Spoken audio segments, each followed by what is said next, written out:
All right, we're about to explore a pretty radical idea today. I mean, it's an idea that could completely change how you see, well, everything. We're going to dive into a view that says the world around you isn't something you just find, but something you're actively making, moment to moment.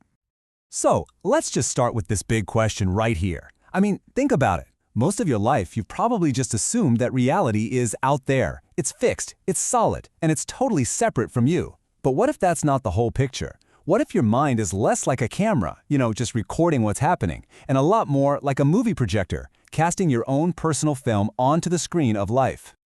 So here's how we're going to break this all down. We'll kick things off with the core idea. Then we'll look at the actual brain science behind it.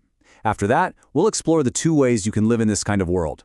Get into some practical steps on how to change things, and then we'll get into the really mind-blowing implications of it all.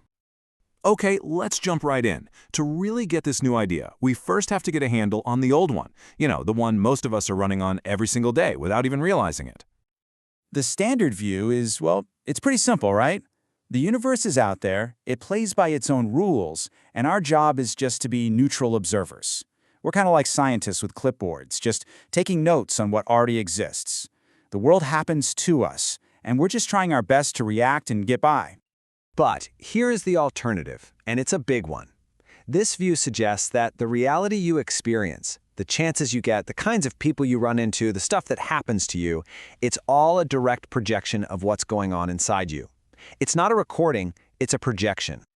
Now, I know that might sound a little out there, maybe even a bit mystical, but there's actually a really fascinating process in your brain that could explain exactly how this works, and it all starts with the software running in your mind. Your deepest, unconscious beliefs. These are called presuppositions, and they're not just your opinions. They're the absolute bedrock assumptions you live your life by.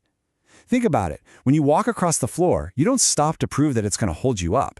You just know it will. That's a presupposition. It's a kind of hidden faith, a core belief running in the background, shaping every single thing you do.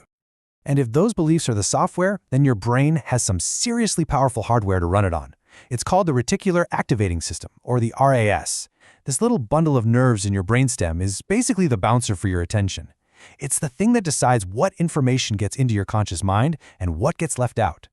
And this system works just like a search engine for your reality. Seriously, think about it. If your core belief, your presupposition, is people are fundamentally untrustworthy, what does your RAS do? It starts scanning through millions of bits of data every second to show you every shady character, every news story about a scam, every time someone let you down. It's not showing you objective reality. It's just showing you the search results that prove your belief is true, creating this incredibly powerful feedback loop.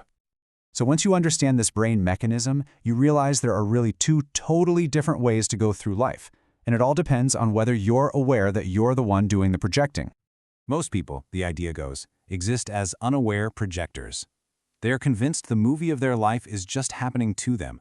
They are so caught up in the drama, the plot twists, the good guys and the bad guys, that they have no idea they're actually sitting in the projection booth, running the whole show themselves. And this creates a huge difference in your whole mindset.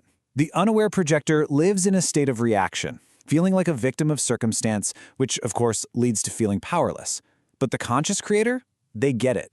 They see themselves as the architect of their experience. They act with intention to shape their world, and that leads to a deep sense of empowerment. Okay, so here's the best part. This isn't just some abstract philosophy. You can actually make the shift from being an unaware projector to a conscious creator. It's a real, deliberate process of taking back the controls of your inner world.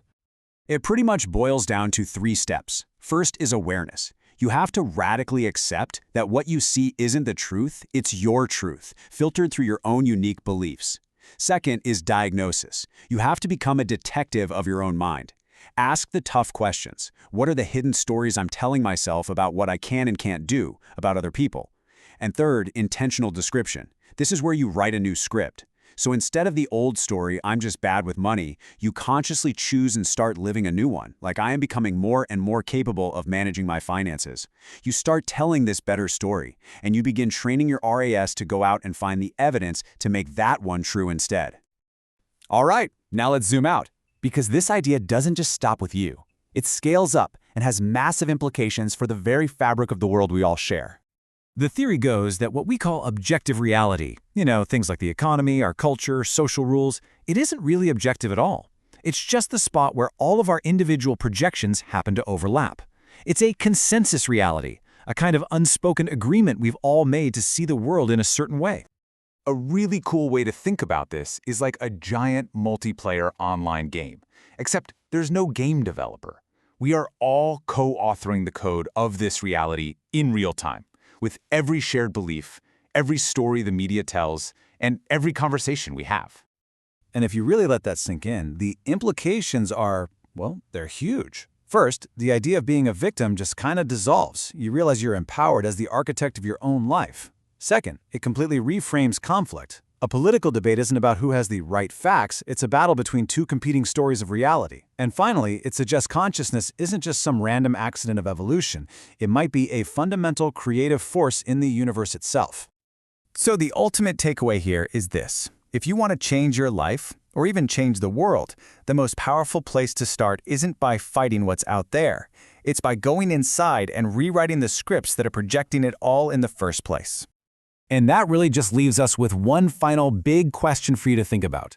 If you are, in fact, the creator of your own experience, then it's not a matter of what's going to happen to you anymore. The only question that really matters is, what reality will you choose to create?